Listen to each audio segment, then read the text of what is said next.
Globalization has made it possible for people of various countries to come together within just a click of the button. And with the help of technology, we have made it is very much easy now. We know that a lot of people are here from various countries. And that is why diversity plays a very key role.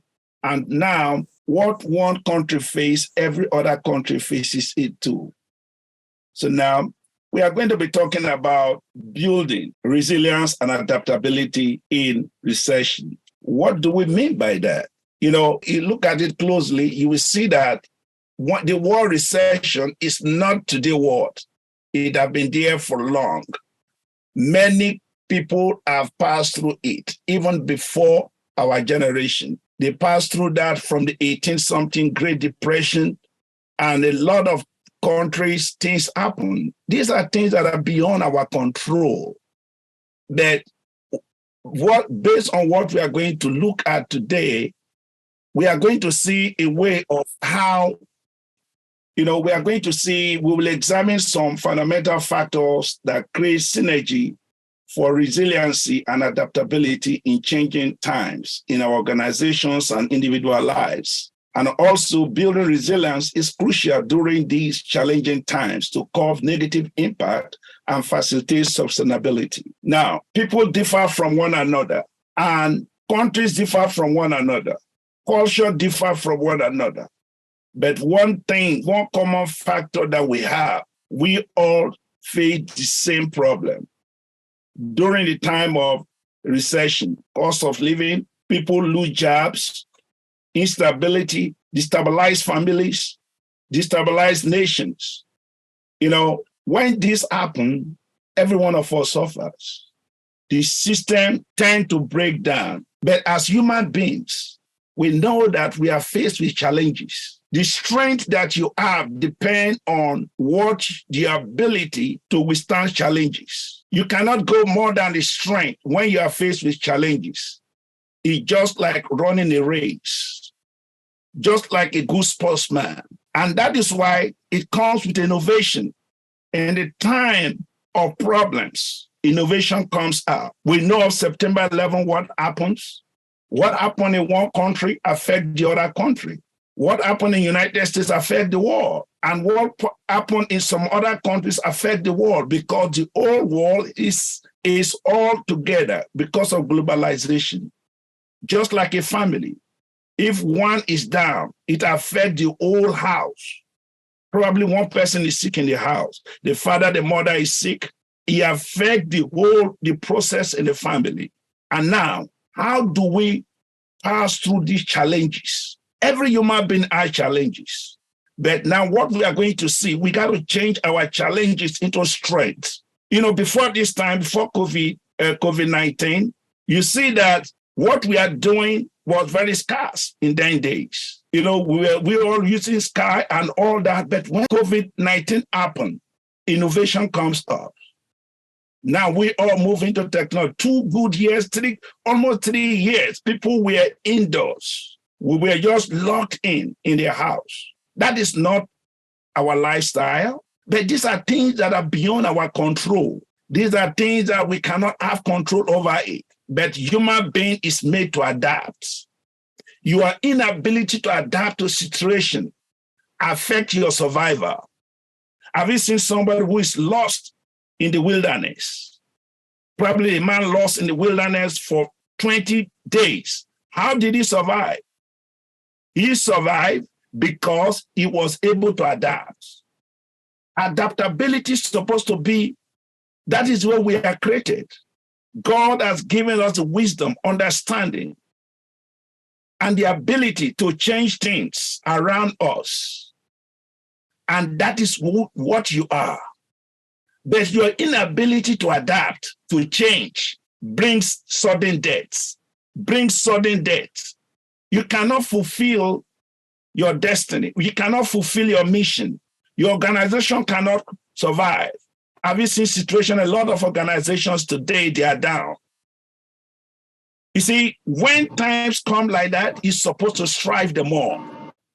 You're supposed to put more effort to overcome. And that's what we have to focus. Look at it now. Times are more complex than ever before. The uncertainty is now an accepted way of life in most countries.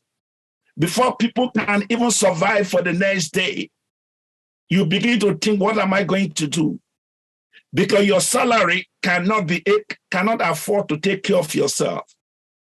Sometimes even the salary that you use cannot even pay your transport to go to work.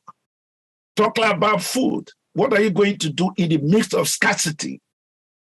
In the midst of scarcity. There was this time I was just thinking, as a Nigerian in the year 2050, Nigeria is going to be the third most populous nation in the world. Over 400 million. That is the United Nations projections. But now look at our population. But we are struggling. How are you going to survive when the population skyrocket to 400 and something million? Do you think about it? So those are the things that we need to know. And this is how we are. God has given us that knowledge and skill for us to adapt. Leaders and individuals also learn how to rouse synchronize calamities. When events happen, how do you respond to it? There are things that we have no control. You see, like an adage says that you can allow the bird to fly over your head, but you cannot allow that thing that perches on your head, you have control over it. And that is why we got to use what we have as a means to an end. What we have now, you can't say that this is too small. How about peradventure that you don't have anything? Then what are you going to do?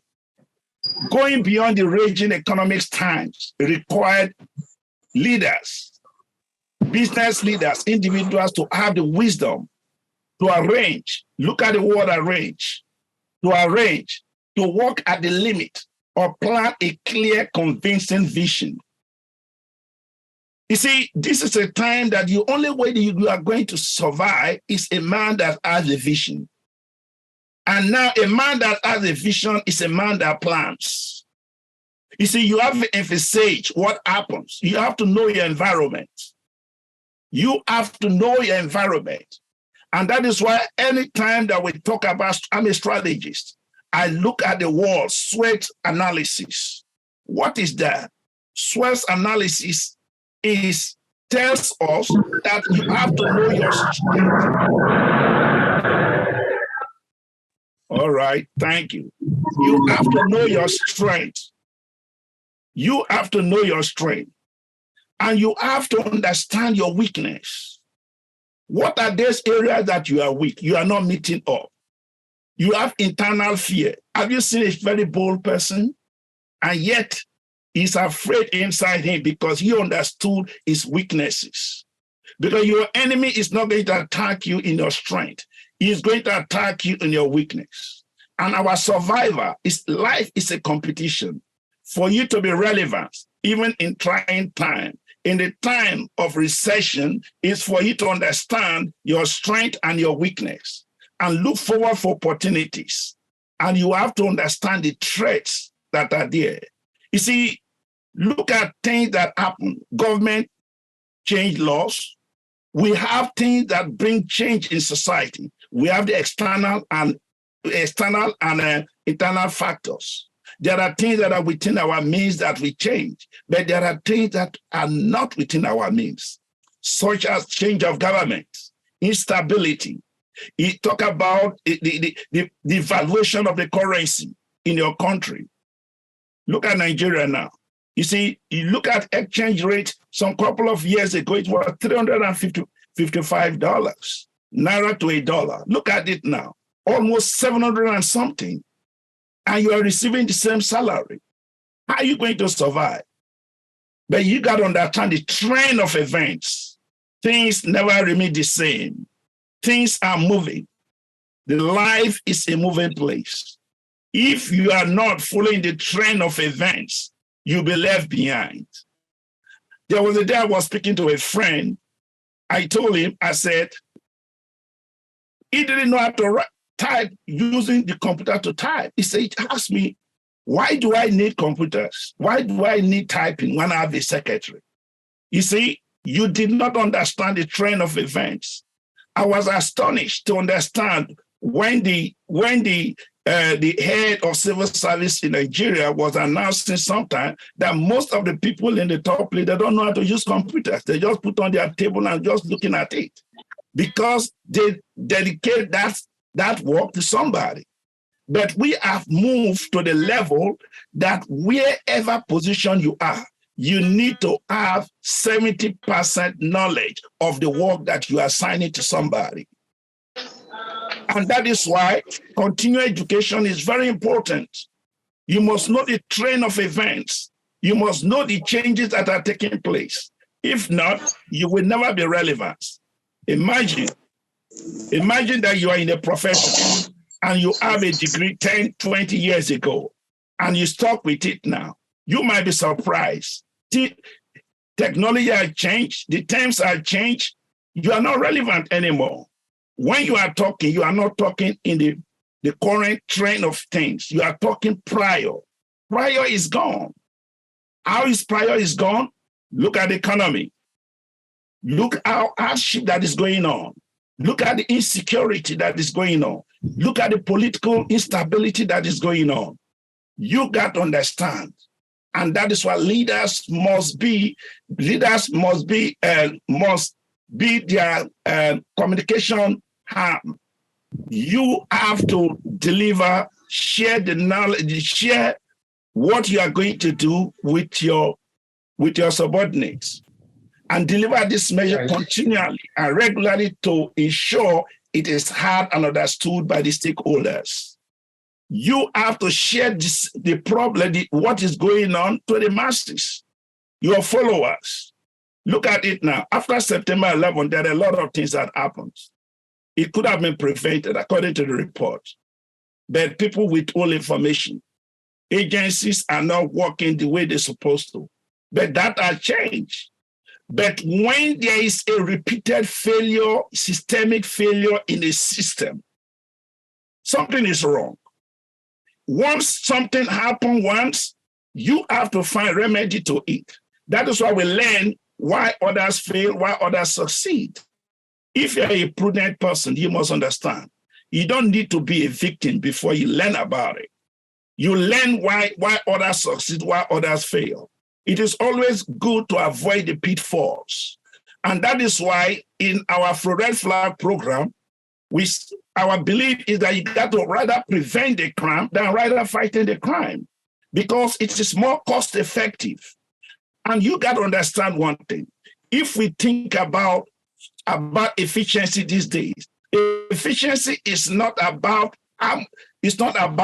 you doing the work, but efficiency is about using limited resources to maximize profit.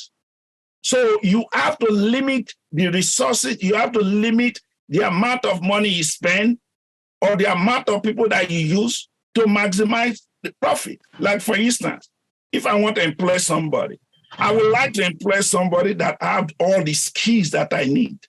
Instead for me to employ 3 people, I'm not going to employ 3 people. I will employ 1 person. And that 1 person knows all the skills. I will just increase his wage, his salary. And then before you know, you will accomplish everything. And that is what we call efficiency. But if you are in a position and you spend so much money and yet what you accomplish cannot be measured to what you spend, that is waste. That is inefficiency. So we must understand that leadership decision should be based on evidence-based approach to mitigate the risk of failure. You see, leadership decisions should be based on evidence-based approach to mitigate the risk of failure. How can you do that?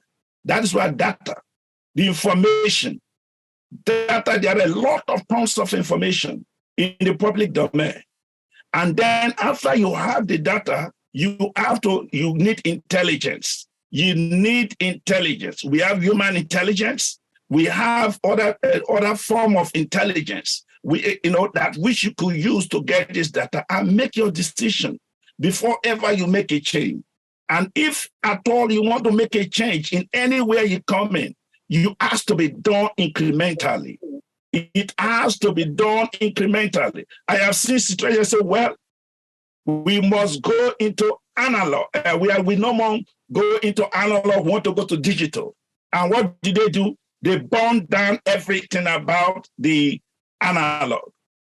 But when they went to digital, there was no provision. They did not provide enabling environment to meet the needs of the digital. Therefore, what happens? The digital fails, the analog is destroyed, and what happens? You are in a limbo. That is not how you manage a change. That is not how you manage a change. And before ever you make a change, you will make a change. It has to be done incrementally. It must have, you must do, you don't need to rush to make a change. And when you make a change, you must provide a climate that supports that change. And these are hard times. And these hard times, if you are making any change, be prudent. If you fail to do it, it's going to affect you the more. That is why many companies go bankrupt. That is why many people cannot compete. Why? Because they were not prudent. You do not rush to make a change. You need information. You need intelligence. You need intelligence. You must be 70% sure. These days, I told people that listen, risk taking is good, but I'm not going to take 50-50 risks. That is a blind risk taking. Before ever you take a risk, it must be C. You must have 75% sure, so that whatever thing that goes on, you are not a failure. All right? As far as the change is better than where it is. But if you make a change and the change is worse than what it was before, that is no change. You cannot stand in the test of time. So you got to understand to evaluate the impact and measure in a business and leadership. You have to measure the impact. You see, the moment we understand the impact of something, it brings motivation. Like I'm telling you now, if you know that Nigeria is going to be more than 400 million in 250, and you cannot deal with 200 and something million, are you not scared? That is where the every arms of government must emphasize, must have a vision and see the problem that is coming. You see, in developing world, they are used to wait for the problem before they deal with the problem. But in the advanced world, no. When they emphasize a problem, they make sure that the thing does not repeat itself. But in the developing world, they tend to wait on the problem happen and it will happen again, just like this now. We all know that from 2012, flood has been a disaster in many countries, especially in the developing world. But what do? They are waiting until the flood comes. They will not talk about it until when the flood comes, then they do nothing about it. This is not how you deal with problems in society. We need to be proactive. And so it is applicable to our individual lives, and family. You must stand up. You must stand up and deal with the problems before it happens. Once it comes to your mind that this thing is going to happen, you need to be proactive. If you are not proactive, you are not a problem solver. And that is the only way that you can overcome in recession times. And building the resilience organizations and individual survivor reduce the vulnerability. That is why we talk about the strength and weakness. You must understand your weakness, and look at the threat that is coming. You got to reduce the vulnerabilities. Most of us now, we live above our incomes. We're supposed not to drive a car, but my income, if your income is not right enough to drive a car, Why will you drive a car? Because it makes you vulnerable. So therefore, there are expenses that you are doing. You need to reduce it. And so also in organizations, you have to know the change of time. The difference between you and I today is two things. It's opportunity, time and opportunity. You must be somebody that understands the time. And when the opportunity comes, you have to jump into it. Like for instance, now many of us these days, you see what we are doing now. We stay home for more than 2 years. We stay in the house. We work from home. People are afraid to go to the store. You see, we tend to learn new skills, which has helped us this day to survive the time. You must acquire new skills that are needed. So there are 3 characteristics of resiliency that I want us to understand. You see, 1, you must avoid problems through adequate planning. Avoid problems through adequate planning. Set up guidelines, policies, procedures, and adapt a standardized ethical culture and provide an enabling work environment. Muduaga, can you please turn off your microphone? Thank you. You see, you must avoid problems. If you know that something is not right, it's not right. You see, Muduaga, can you turn off? Can you turn off your microphone? Coordinator, please, can you turn off their microphone? Now, let me tell you something. If you really want to survive in life in this time, you must learn to select your battles. Not every fight you engage in. Not every fight. There are some fights that you know is a waster. It is going to make you not to hinder you from going up. Select your battles. You only fight that is going to hinder you from moving forward. You see, like for instance, a lot of us witness a lot of things that happen. The longer you live and you are exposed, you get a lot of experience.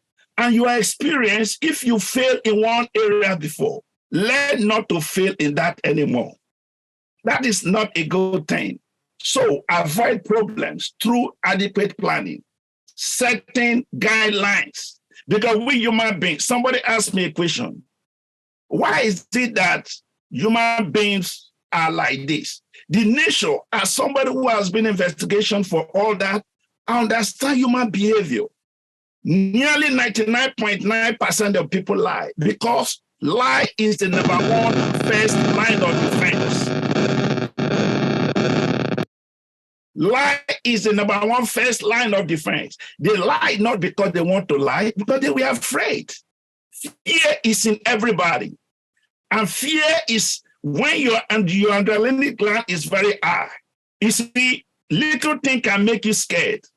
And what happened is that is why you yourself, you got to set up adequate guidelines and policies and procedure to control yourself.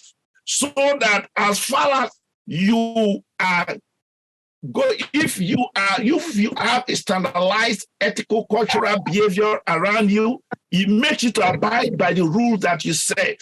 You don't go to the store and buy everything because you have money and buy everything that you want to buy. No, you must control your appetite. You see, anybody who cannot control his or her appetite cannot live a disciplined life. And once you lack discipline, it affects every areas of your life. Every areas of your life. So what happened is, number 2, reduction of vulnerability by focusing on earlier warning of the problems. Earlier warning. For us to survive, we have to put yourself in harm's way. There are some risks that doesn't worth taking it. You see? So now you have the ability to make research, to get information, because now in this data age, everyone has the ability to make a research. Go to the public domain. You want to buy something? Have you got the feedback? the public what the information they give out. So when you look at this, if somebody said this thing is not good, you have to go the more to find out. Other thing we have to look at limiting the impact by establishing policies and procedures prior to the event.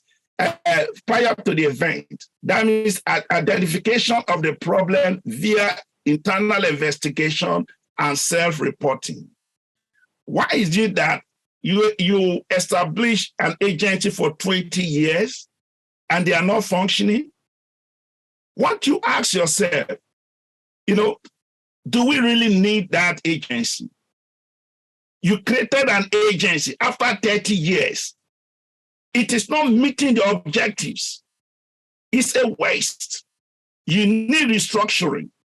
You need to change the system. You cannot continue in the failed old policies and saying that you want to maintain a bureaucracy. It will never. You see, you cannot pass through. You must make a change and adapt to the change. Do you know that one of the key things is a lot of people are afraid of change?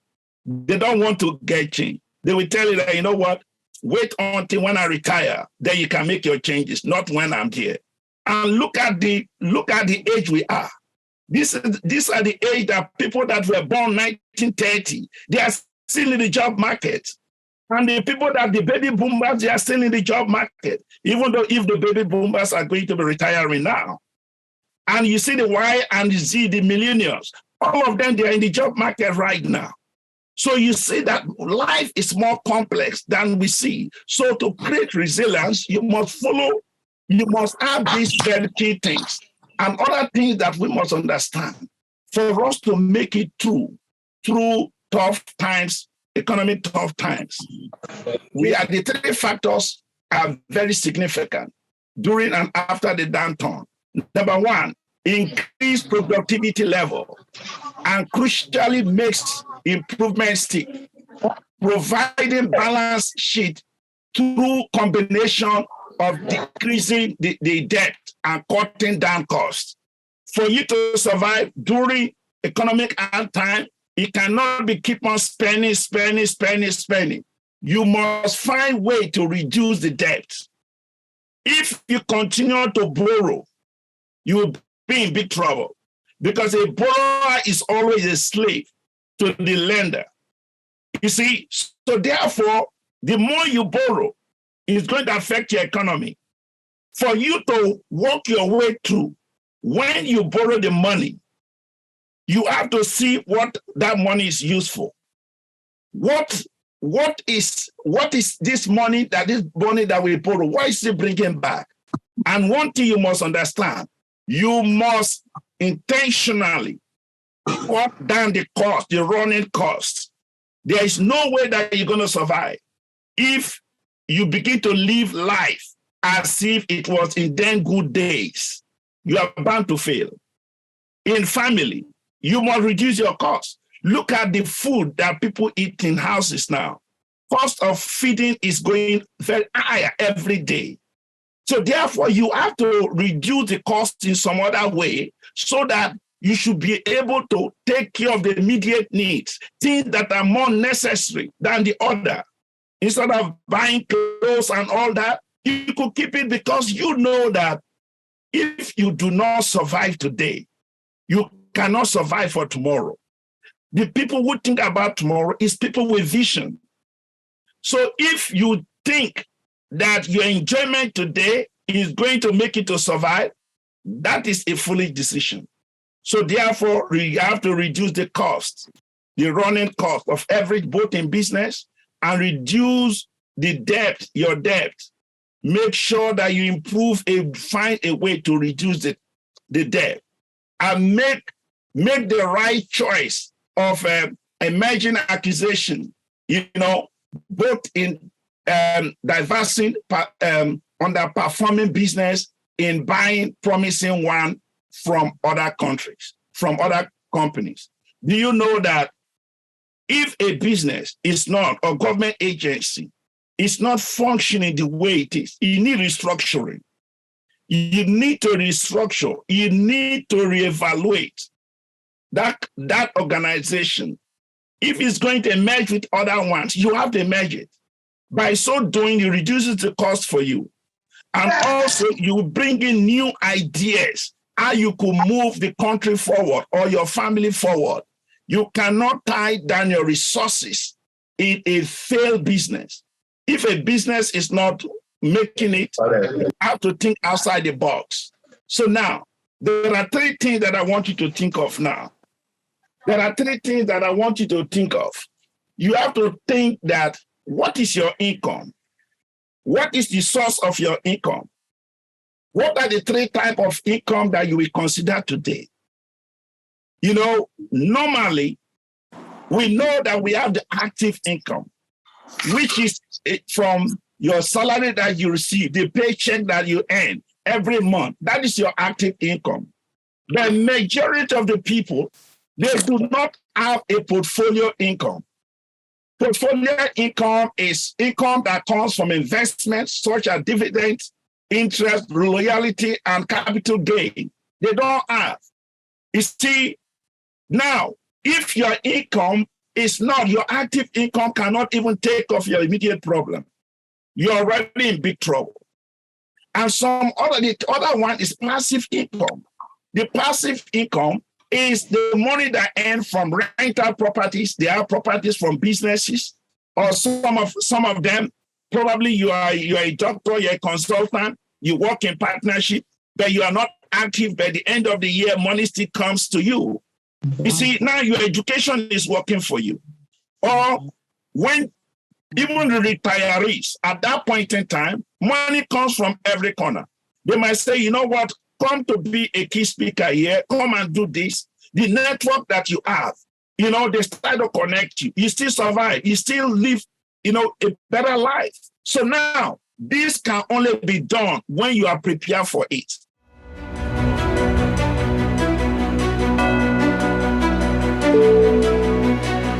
You see, when things are good, you have to prepare for the future. If you fail to invest for the future, when you get to the future, you will get nothing. Like some of us now, we eat from hand to mouth. And let's say that you work for 35 years and you retire. In Nigeria now, your retirement age is 60 years, right? In the public service. Or probably you work there for 35 years. Even though you are not up to 60 years, they will tell you to go. Now, what are you going to do when your salary will be broken down? Probably they are giving you 25% of what you are making. Even when you were holding the 20%, when you were holding 100%, you cannot even survive. Now, when you retire and you are not prepared, then what are you going to do? The only way that you survive is that probably you have a portfolio income or you have a passive income that will try to sustain you. And that is why good planning matters a lot. I've met a lot of friends. I told them, I said, listen, when you are working, what do you do? The time you say, okay, you work for 35 years, right? You know, we that are baby boomers, we know when we see each other, we know. You say you work for 35 years. Now you are retiring now. What are you doing? As I'm doing nothing. I say you do nothing, it's a big problem. Because you are not of the age, you are not even 75. You see, the best time of human life is from, research says that 55 to 75. That is the best time. That is the time that you see people, you can make money more than all the money that you make in your life because you have connection, you have power, you have the qualities, everything to yourself. You are out of government. So by then, the people that you invested on, they're going to pay you back favors. You see, you cannot easily go back to them, but you are who you are based on the way you live when you were active. So I want to advise you, whatever position you are holding, always know that that is position. They respect you not because of you. They respect you because of your position. Learn from others and see. Once you leave position, you will know who is your best friend, right? So what you have to do, you got to be humanistic.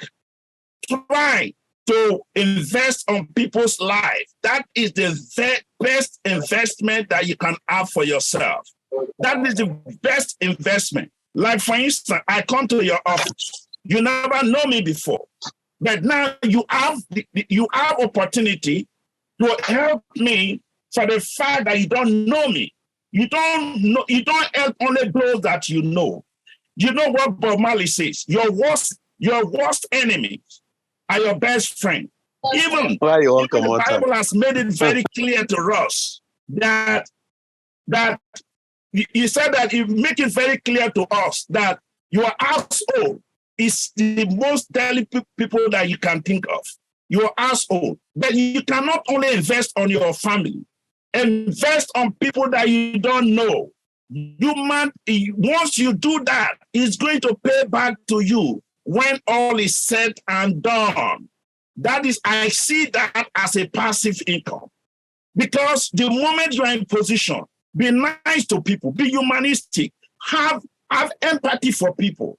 Because the young boy that you have today, tomorrow you can be anything, so that is the only way you can do. So how do we survive with these limited resources that we have? That is the question that every one of us will ask.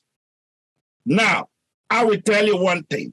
You have to turn this challenging time into opportunities for real growth and change. How are you going to do it? You got to understand that the only way that you can do it, make advanced how to set up your initiative for success. The initiative for success.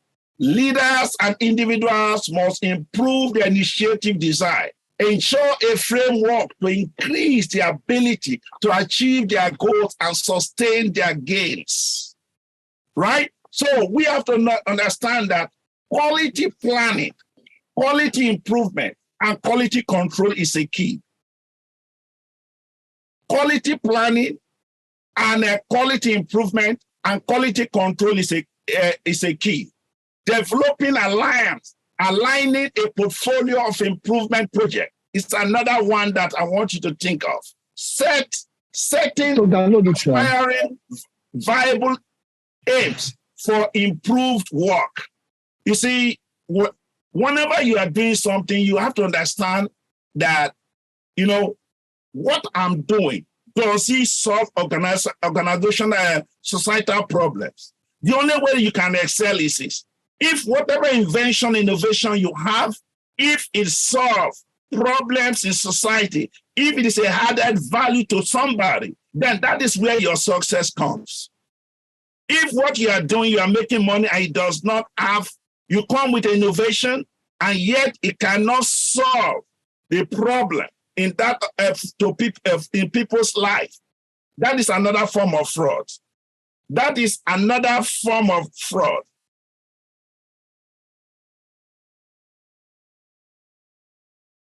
That is another form of fraud. It marks your invasion. That is why, look at it now. There are a lot of projects that are being carried out in many organizations. Why is it that after some time, the thing doesn't work? Another government will come and change it again. Another government will come, we change it. Another administration will come, we change it. That is a waste. That is a waste. If we shouldn't be engaging in elephant projects, we have to be very realistic. Developing a measurable and evaluation strategy is a key. Creating and sustaining a culture of high perform continuous improvement.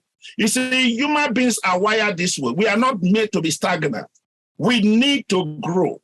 And that's why when you have a child is not always a child. A child will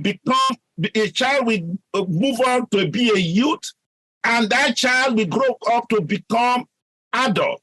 That is what is expected. And becoming an adult, it comes with responsibility. So also, when we talk about business, when you started small, you got to grow. You must be adding value to people, managing and coaching frontline improvement and dependable teams. Many times I've been to a lot of trainings.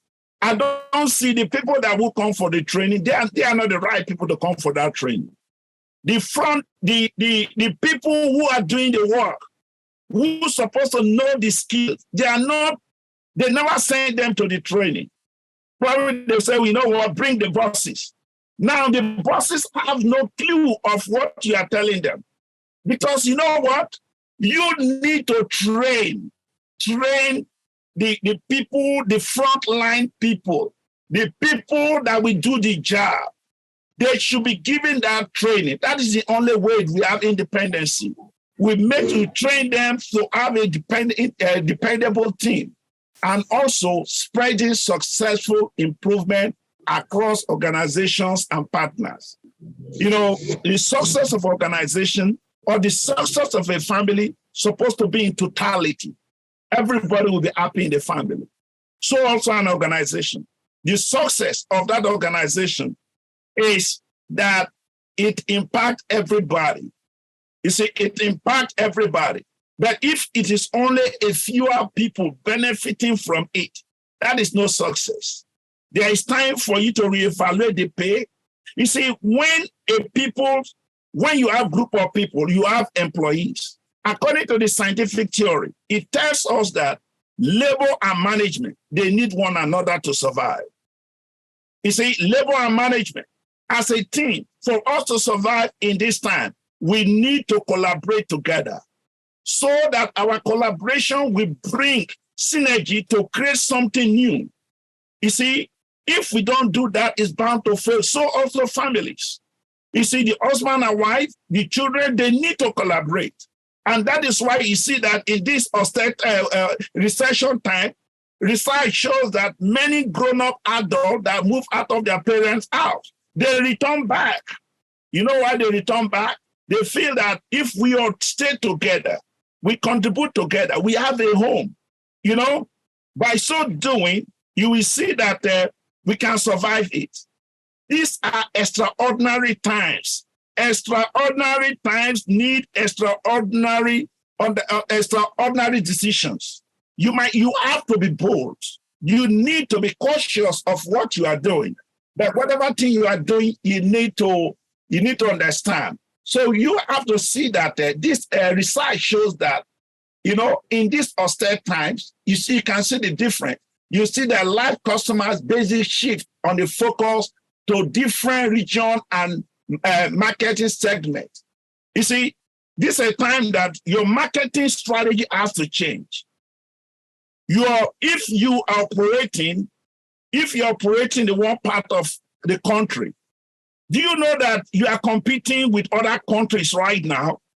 You see, a lot of people in Nigeria, they school overseas because technology has made it possible.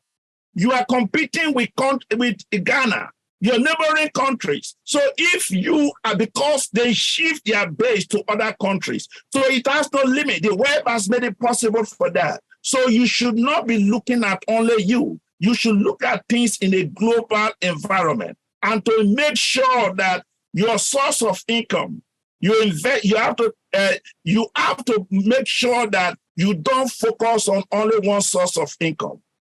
All right? You should be thinking better than that. And I will tell you one thing. There are 10 ways for you to be resilient. All right? Finding purpose. You must find purpose. A man without a purpose is just like a person, a tree without a root. You must have purpose. Believe in yourself and develop a social network, and which is good. And today I'm speaking here because of social network. I never met the guys that I'm speaking to. You never met me before, you know, but you know what? The social network that we have brought us together. So that what I want you to tell you, you cannot be using your Facebook for gossiping. Turn it around to a wealth. Your connections, turn it around to a wealth. And you must be very careful of what you put in the internet, because people are going to use what you put in the internet to judge you, your character. So you have to know that. So you have to develop a social network and embrace change. Embrace change. Don't be so stuck with the old ideas. A man that is stuck with the old ideas will die with the old ideas because things are changing. Look at it now. Look at the generational gap. Look at the way the children think now. Look at the way the baby boomers and the veterans, what they think is different.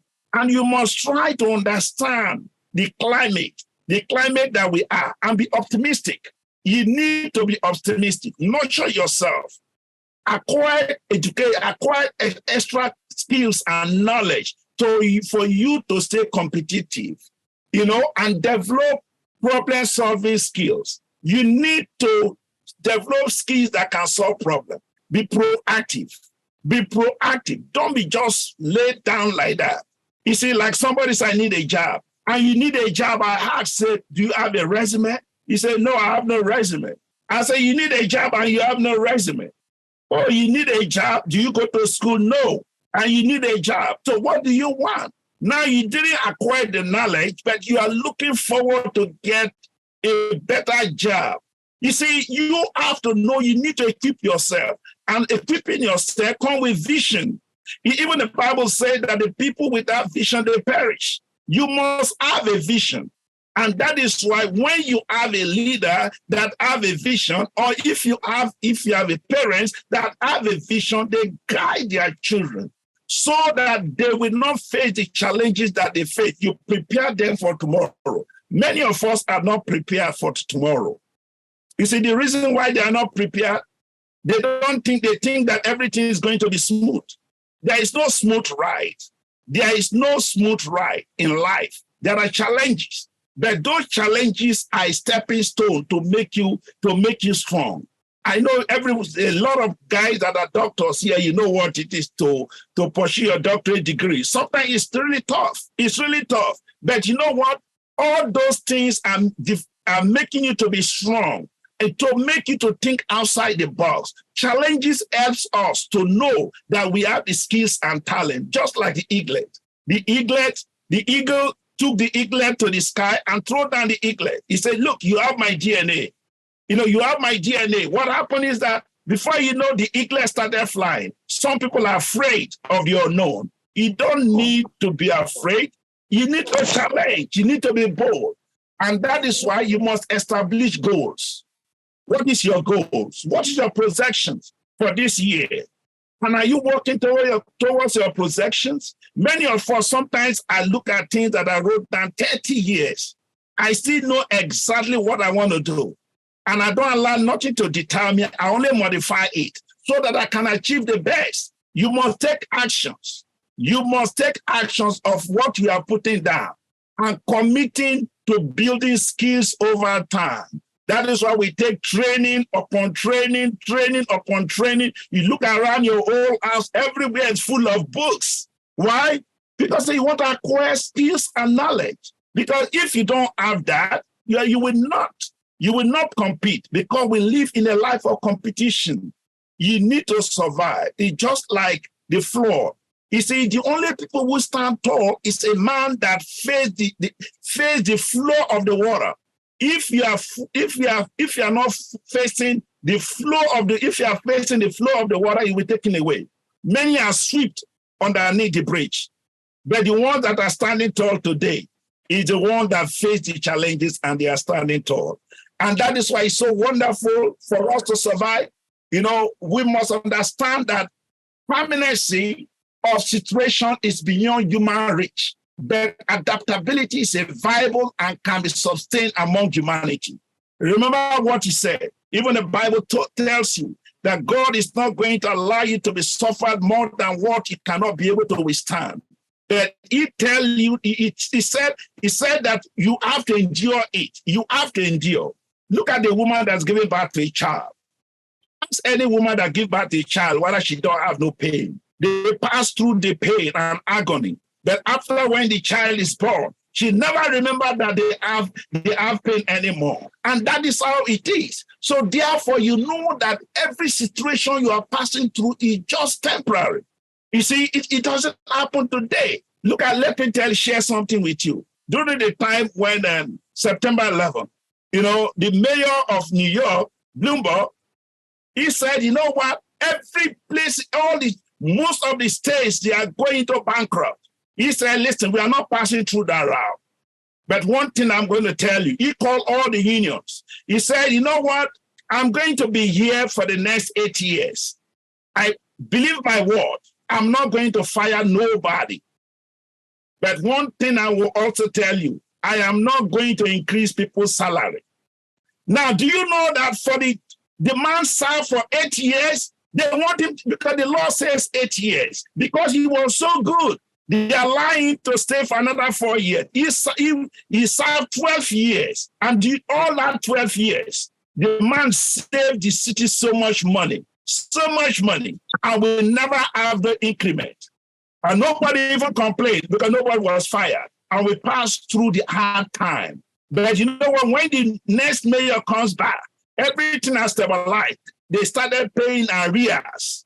People started making money. They increased the salary and all that. And that is what you need, a prudent leader. You need a leader with a vision who say, listen, I am in control. I am the captain. Don't worry about that. How will you follow a man that he says he's a pilot, doesn't know how to even read anything? He put everything auto. And if the auto fails, what happened? And that is where a lot of organizations fail, because they do everything auto. They do not have personal experience and knowledge to manage some key positions. Therefore, they make decisions based on what others say. And do you know one thing I'm going to tell you? Do you know that many of the people that you work together who surrender themselves, they are psychophants. They never tell you the truth. They will only tell you what you want to hear. And that is what happens. And the moment you're out of position, nobody comes closer to you. They say, this man, they castigate you and you say, wow, I'm really full. But you know what? You are hearing it today. You don't need to follow what they say. You have to evaluate everything, find it out for yourself. And that is why every leader needs 75% knowledge to scrutinize everything that they give to you. You go back to your inner caucus without listening to nobody. Look to your intuition and your knowledge and experience and come up with something new. That's why Obama was so wonderful.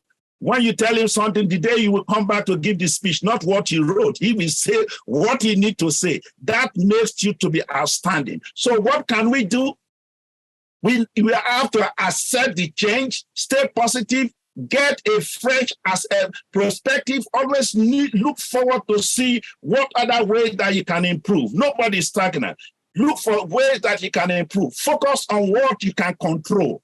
Focus on what you can control. Those things that are beyond your reach, you cannot control them. Forget about it. Forget about it. You have no control over them.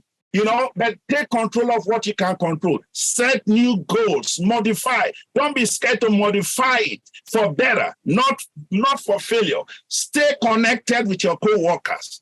A tree cannot make an island. Stay connected with your team. And also understand the change is a natural part of life, both in and outside the workplace. Explore how the proposed actions and solutions is different from what happened in the past and what is happening now. You must compare the past, the present, and the future.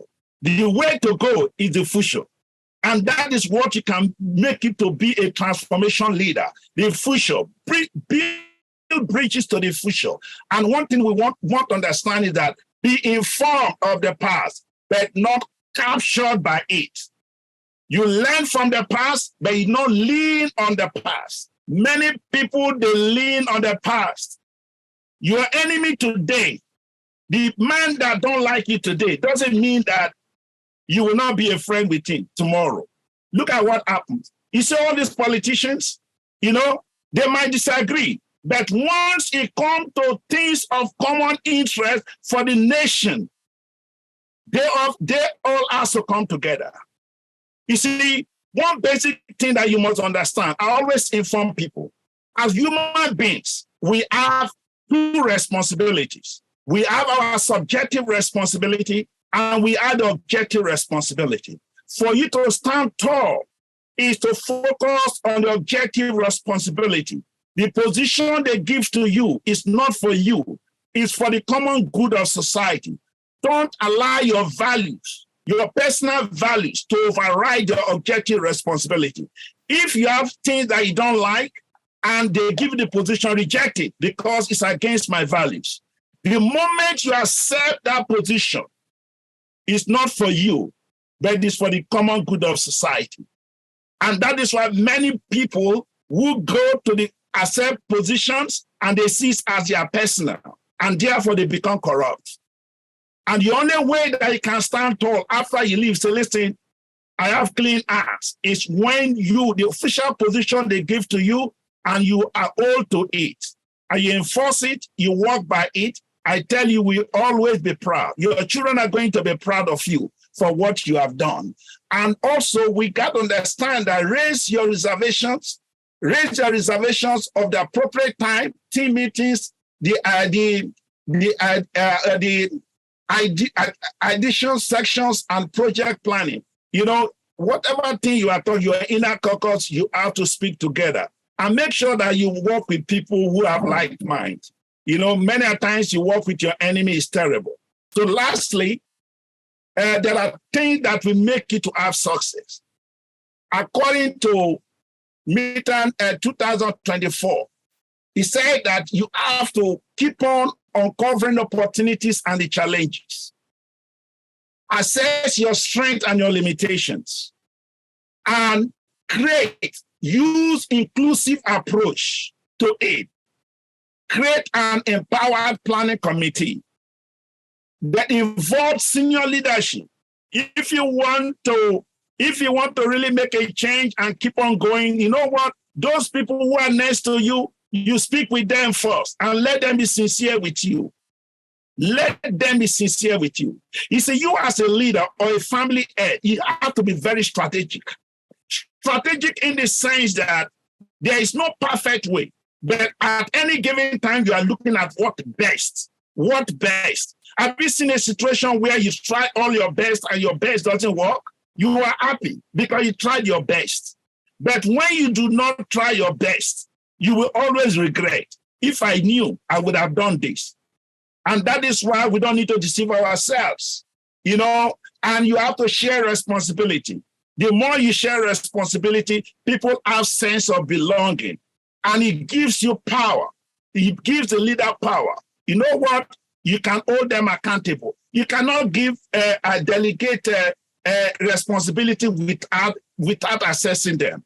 You know, you need compliance, and also learn from the best practice. Try to learn from people who have really made it in life. Establish a clear priorities and implementation plan. Do you know that many times they do a lot of things in organizations, in families, they fail at the point of implementation. They cannot go by what is there because your success has to be done in the table first. You have to plan it and carry out that plan. You might face some challenges, but you know what? The digression might not be much because you see that you already plan it and you know the pitfalls. It is only people who just do things in intuition. No. That is why let your information be based on data. Get intelligence. Get intelligence. Because for you to succeed in life is intelligence. That is why intelligence is important in businesses, in families, in everything. You cannot be putting out your secret in the public. That is why you need to be very careful, the people you deal with, you know, because everybody have an adversary, and your adversary is going to use what you give to them to combat you.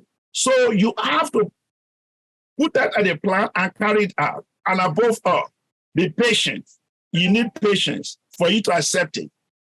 You need patience with your workers. Keep on training and training and training. They will change, and commit to the change. Let people know that you are what you said. You cannot be flip-flopping every day. That is not what it is. You know, the moment they don't have confidence in you, even your children, they don't have confidence in you.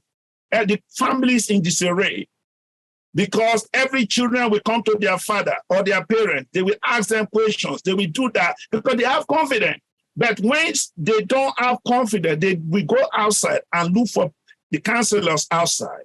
So for us to succeed as a team in this and this austerity time, you need planning, You need to know where you are going. You need to have a clear vision. And when you do that, success will be yours.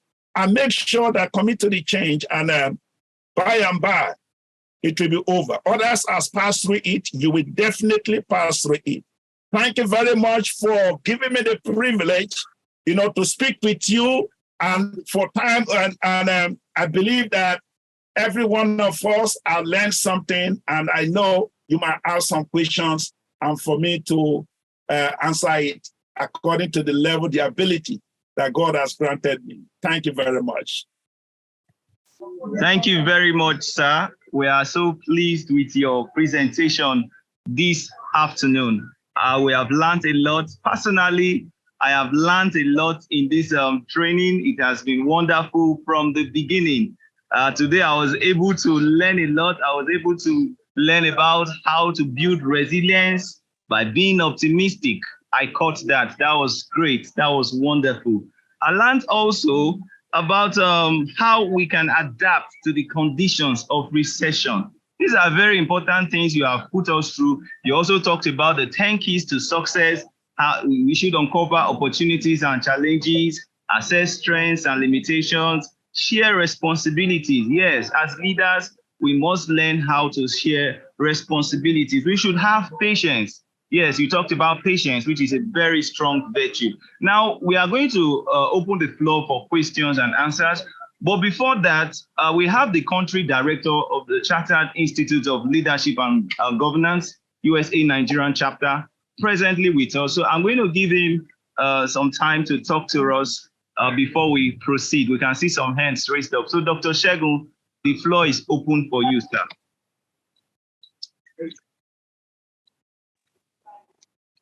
Sir, you are still muted. Thank you, Dr. Mannixs. Thank you for the well-researched presentation, touching every aspect of adaptability and resilience.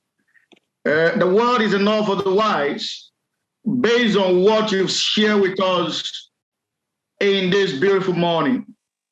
I want to really appreciate your in-depth knowledge and your experience that you shared with us this morning.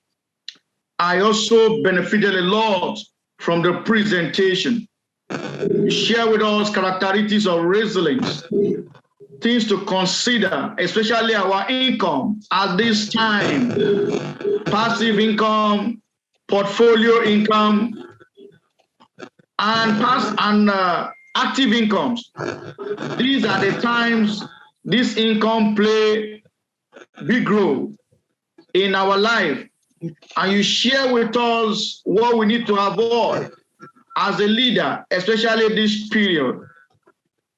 For the fact that we have money to buy everything, we mustn't spend all our money on them for now. You encourage us to cut our costs. You talk to the government, to institutions, to individuals on how to use limited resources to maximize profits.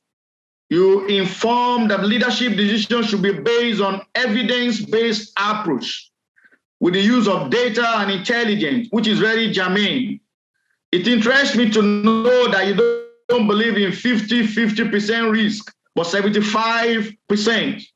You advise on making change incrementally. Yes. No matter what we are facing at the moment, you share with us how to make change incrementally, not just at once. We should avoid problems through adequate planning, policies, procedure, guideline, standard, and ethical. I'm very key to this research work this morning.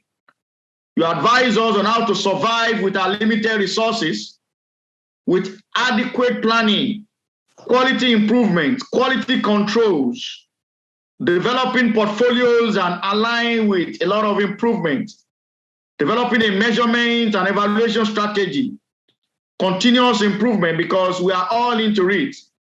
You share with us about 10 ways to build resilience, how to adapt, finding our purpose, believing in ourselves, developing social network, and you made us understand that we should invest in humanity. Not only our family we should invest in. You make reference to some words in the Bible that we should also try to build others. We should uncover opportunity, assess our strength, which is very, very important. I want to really appreciate you for this thought-provoking presentation. This thought is enough for us to re-strategize, to replan, especially on what we are passing through at a moment. I want to really thank you for your time. And I want to also appreciate all the fellow members. I want to appreciate Professor Senior on the platform. I want to appreciate everyone who have created their time to participate in this presentation, all the fellow members, the full members, the guests, the well-wishers. Before the floor is open for questions and answers, I want to really appreciate the public relations officer as well for your commitment to this institute. Thank you very much. I will still come back for more input as we take your questions. Dr. Mannix is the Director of Education and Training, Charter Institute of Leadership and Governance, United States of America. He's speaking to us live from USA this morning, and he has been there, lived there so many years. The floor is open for you to ask your questions. He's well experienced and is available to answer your question. Please just go straight to your questions because we have a few minutes to close this meeting. Thank you. The floor is open. Raise up your hands. We give you opportunity. Go straight to your questions and be brief. Thank you.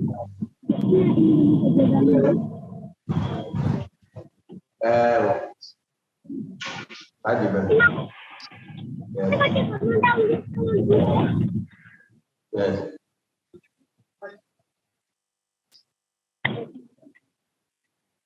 All right, we can see two hands raised up. Dr. Odafe Ejenavi, can you please ask your question? The floor is open. Can you unmute and ask your question, sir? Yeah, thank you, the presenter, Dr. Mannix. I won't be wrong if I said Professor Mannix. It was a well-deserved presentation and very, very okay. But in the course of the presentation, you made mention of 10 keys to success. And not 10 keys to success, 10 ways to build resilience. So, but your slides only showed 9. I don't know if you can repost that slide again quickly, and then we can see the last one. We only have taken action. The last one did not show. I don't know whether if it's a challenge from your end, but is it possible to repost it, sir, so we can get the last one, sir? Yeah. Okay, let me see. I'm asking a question from Abuja, FCT, Nigeria. Okay, I'm looking at I'm going back to my slide. Thank you, sir. Yeah. Somebody can ask another question so that we can use one stone to kill the 2 birds, So I'm going to show it. I'm going to show the slide. We have Olubunmi Adeluba. Can you unmute and ask your question? Olubunmi Adeluba. Yeah, thank you so much. I want to appreciate Dr. Mannix for this wonderful presentation. Unfortunately, because I exchanged base and because of time zone, I couldn't start early with the program. I also want to appreciate my DG and know the people that are going to put this together. As usual, it's always very impactful. I appreciate all the points being discussed, especially when it comes to leadership position. Sorry, my name is Right Honorable Olubunmi Adeluba. I'm the immediate past Speaker of the House of Assembly, Ekiti State.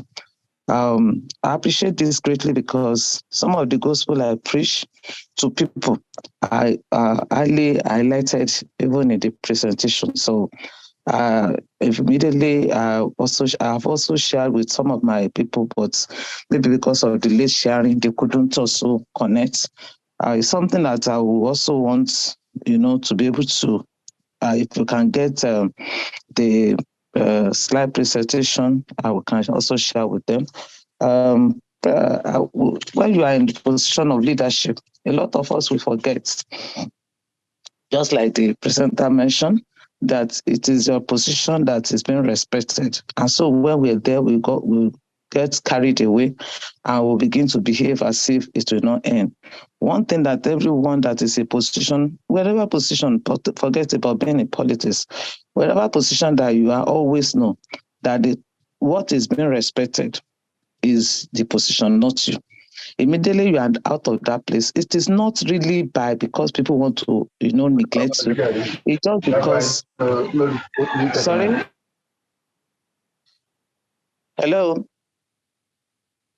Hello. You are on, madam. We can hear you. You are on.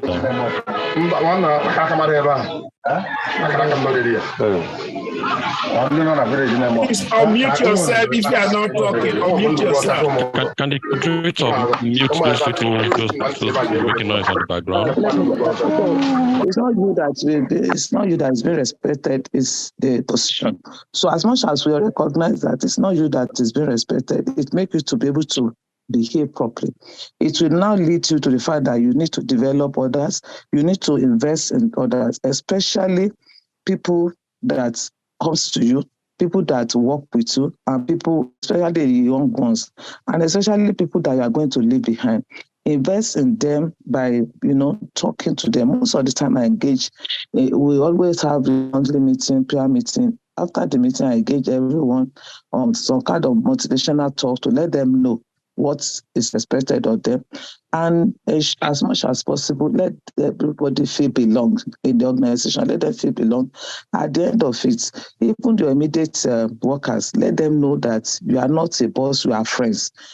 By the grace of God, this has seen me a lot of. I feel I'm not in the office right now, not because somebody treats me with any give me any kind of treatment. Anytime I'm on ground, people say I call me my responsibility. I'm a good, respect. When I get to base, if I need driver, they send to me and all those things. Not everyone that left the office that will happen to. Empower people. And in your community, where you stay, make sure that you ensure that they know the difference, that they make a lot of difference among them. People that you invested on are the people that will hold for you. Even this morning, before I realized that it's already late, people started calling me. There are people that will be calling you, telling you what you have done in their life. So, in short, what I want to, and at the same time, even as the presenter has mentioned, when you are in position, make sure that it is not the only office. We always talk about having a second office. Make sure that you don't forget your profession. You don't forget where you're coming from. Always know that you will always live. And when you live, where do you live to? By the grace of God, I'm also a chartered accountant. And before I went into politics, I had my faith. So you have that confidence. And it doesn't make you to know, you don't do kind of, if I don't get it, you will die or somebody else will die. So always have, and also, I also want to talk about our youth because of our time. We are talking about, we need experience. We need to read very well and everything, because whatever decision, even though we say we should work as a team, when people suggest things to you, you need to go back and begin to look at what they have suggested to you. But if you don't have the experience, if you cannot read, if the only thing that you want to get is to get position, I wonder how you are going to be able to build something from what people have told you and be able to put your own inputs in it to make it to make sure that you translate it to something that other people will say that you have something different from others. I want to, once again, let me just appreciate everything that you have said, and let me know that to let you know that if you hear something that you are doing and people are talking about what you have done and you put in practice and it's working, and somebody is also emphasizing it, just as the Bible says, from the mouth of three people, the truth shall be established. You tend to be stronger and you tend to move on with it. And me personally, I don't regret anything being in an house of office. Apart from the fact that when you are going, a lot of people go to follow you. I don't even encourage it.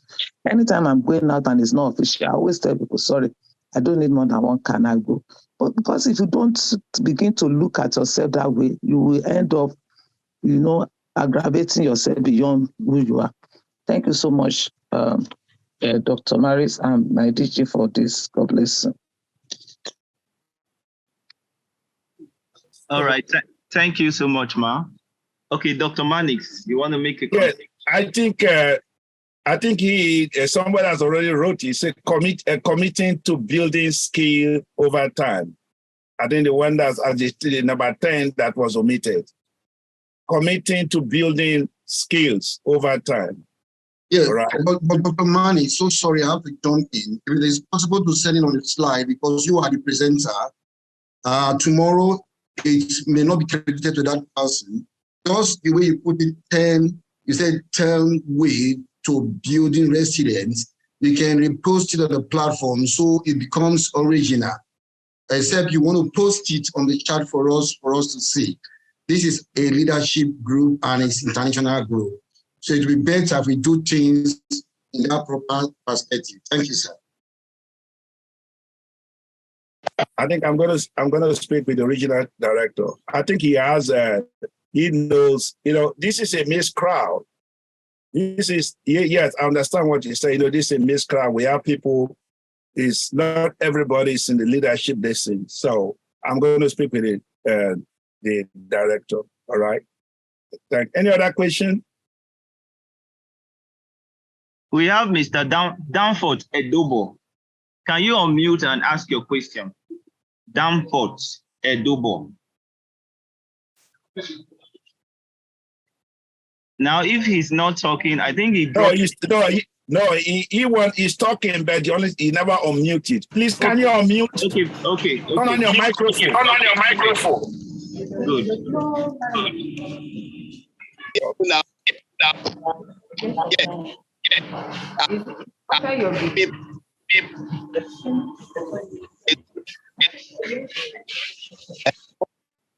Hello? Okay. Before I start, I want to thank the presenter on a very.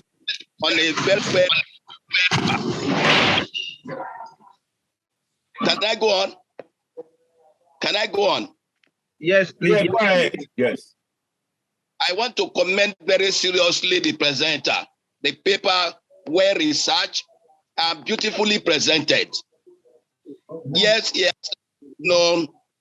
can become resilient, but I have to make some additions if I have his permission. All the strategies and expand for us to understand are very good. But I still believe for us to be able to implement all of this, there are certain factors that a manager or a leader or a president of a country, a governor of a state, and local government chairman should also be very, very conscious of. And that is the issue of self-discipline. In all of this, we'll need self-discipline to be able to implement whatever strategies we may have developed for ourselves. It is not easy to be a successful personality if there is no self-discipline. The discipline art would enable you to do those things that you have to do, whether you feel like doing it or not. For example, you are the manager of a company, and your son-in-law has become the one stealing in the company. It takes only a disciplined mind for such a person to be disciplined from the system. Good, you have created other ways of having passive income, other ways of having active income, other ways of having portfolio income. What will lead you to succeeding here is your art of self-discipline. Certain things may happen at when you are supposed to do your investment, you are faced with, do I continue with this investment? Do I withdraw this and that?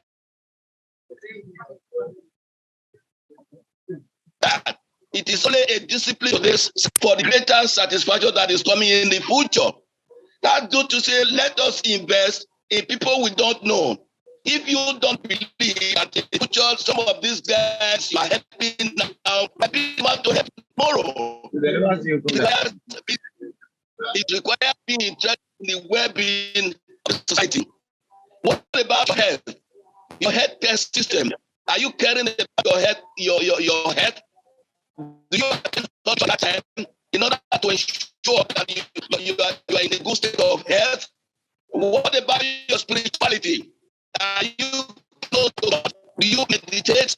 Do you read the Holy Bible? Most of the time don't have spiritual guidance.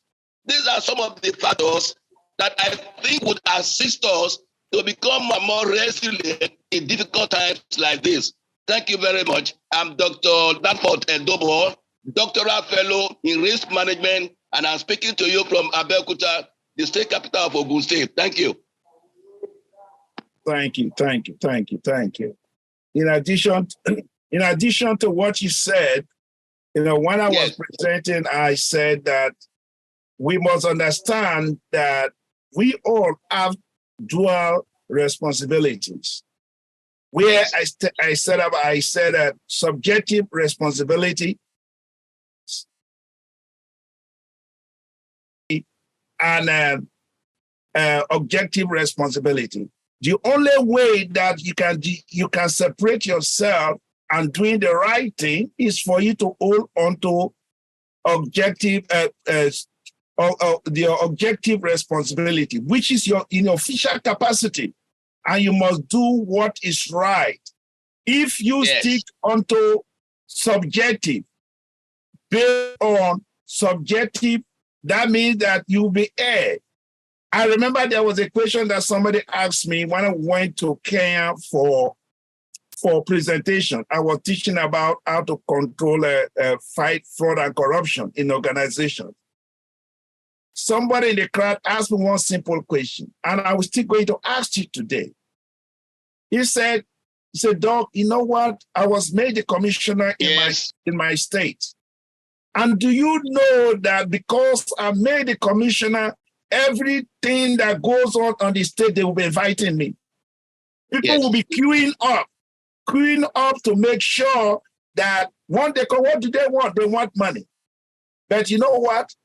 The salary that I'm paid is not enough to take care of all those. The chiefs, everyone in the locality, they needed me to give something out because I'm given a position. Now, what do you want me to do? If I did not embezzle money, how can I be sustained? You see, our system enables corruption. Our system enables for you to do, how can you survive in a country that has 97% of the people have inclination to commit fraud? It is very hard for any government to succeed, except you are a man with vision and also you are a good strategist. Yes, it's possible. You know why I said it's possible? When there is light shine into the darkness, darkness cannot comprehend. So therefore, I know it's going to happen, but you are a man with a vision. You are a man that knows what you are doing. And you yourself has to be disciplined. Remember, he that must come to justice must have a clean hand. If you do not have a clean hand, how can you correct others? So these are the problems. So therefore, it's a societal problem. When corruption is endemic, you that is fighting corruption, you are the target. The system is going to fight back at you. Go and ask them. They will tell you. Change is never easy. And that is why you must do it intentionally, strategically. You got to employ experts to do the job, not you yourself. All what you need to do as a leader, all what you need to do is to have the political will to make the change. But you must have the expert to do the job. And when you do that, there's always something new that will happen. Thank you very much.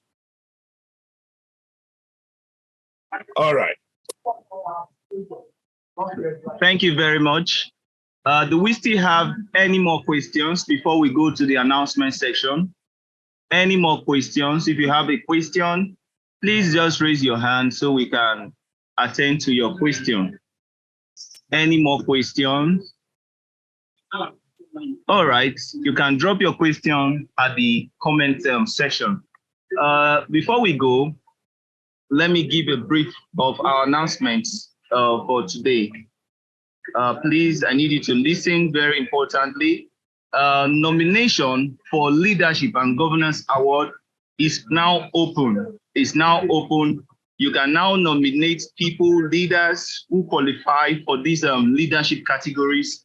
We have Corporate Excellence Leadership Award, Leadership Award for Good Governance, Award of Excellence in Politics and Governance, Leadership Award of Philanthropy, down to Personality Award for Outstanding Leadership. We have more categories. We just put a few of them here. Personality Award for Outstanding Humanitarian Support, Leadership Icon of the Year, Personality Award for Outstanding Youth Empowerment, Personality Award for Outstanding Women Development, Women Leadership, and Role Model Award, and lots more. Now, to nominate, kindly send details of your nominees. That's the person you are nominating. Send details of that person to info@CILGNigeria.org or via our WhatsApp numbers, as you can see on the screen. Now, what you're sending about this person is why this person qualified for the award, what he or she has done that makes him qualified for the award. So you can send such details to us via email or WhatsApp. Now, the 9th membership induction and leadership award is here. Yes, for those who are yet to become members, it's important you take note of this. The next membership induction and awards will be holding on the 8th of December 2023 at Nigeria Army Resource Center. All you new members are expected. Yes, if you are a new member, you are yet to be inducted, you're already a member of the Institute, yet to be inducted, kindly send 300-word article for magazine publication. Yes, send it to us to our email address, info@CILGNigeria.org. Kindly attach your picture, social media handles, and email address. Please take note of this. This is very, very important.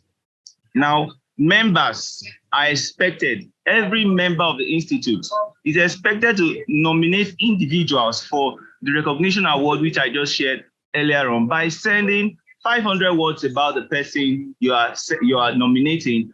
Awardee picture, that's the awardee picture, the award category you are nominating the person for, email address of the person, and phone number to us via email. And the deadline for this submission is end of July 2023. Take note. Now, these are some of the persons who are going to be inducted by December 8, 2023. We have Musa Emmanuel Ubandoma, he'll be inducted, Abraham Mana, and several other persons who will be inducted in the forthcoming induction. There are many of them who will be inducted. For those of you who are here, who are yet to be members, it's important you take note of it.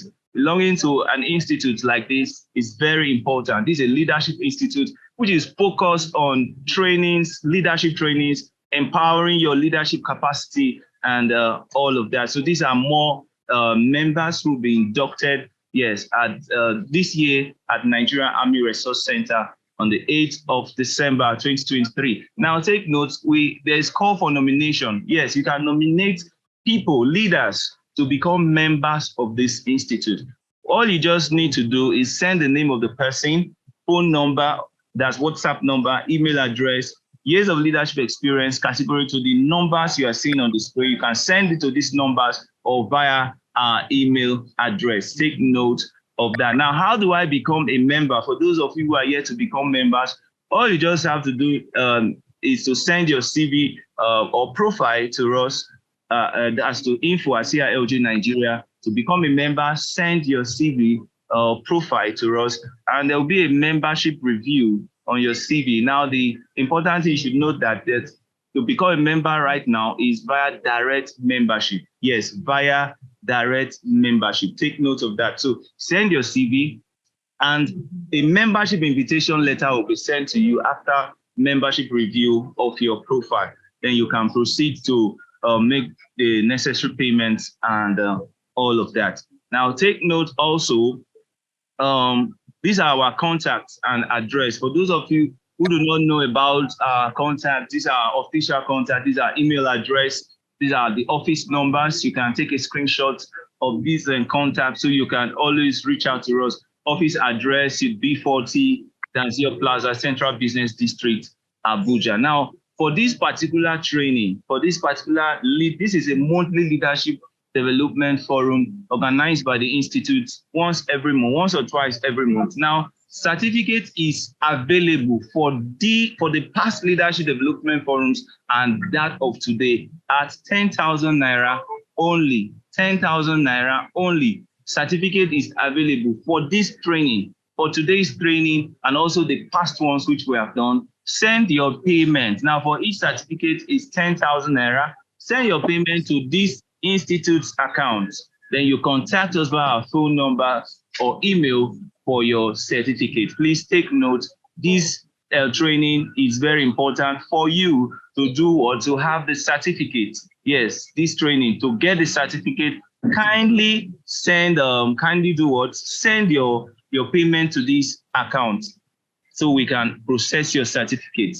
Very important. Now, somebody asked something, he said, can we have this membership advert posted on the group WhatsApp? Yes, we are going to post it on the group WhatsApp immediately after this section. So at this point, I want to say thank you everyone for attending. I want to appreciate all the fellow members who are present, the full members, the associate members. I want to thank the country director who is also present. I want to thank our special speaker, Dr. Mannixs, for taking our time to do a thorough research so that he can give us a proper presentation of what he has to say today. So we thank you, sir, for your time. And for every other person, we say thank you very much. So at this point, I would want to stop the screen share and close the meeting. Yes, we are closing this meeting at this point. So everyone, have a wonderful day ahead. Take note of what you have learned today to put them into practice. Yes, not just hearing and writing down, but put them into practice so that we can have a better society. Yes, because information is power. So at this point, I'm going to close the meeting. Thank you, everyone, and have a nice weekend. Bye for now. Thank you. Yeah, bye-bye. Thank you. Thank you. Please, I would like us to take a group picture. Let's take a group picture. Just put on your video and say hello. Put on your video. Hello. Yes, put on your video. Everyone, put on your video. Hello.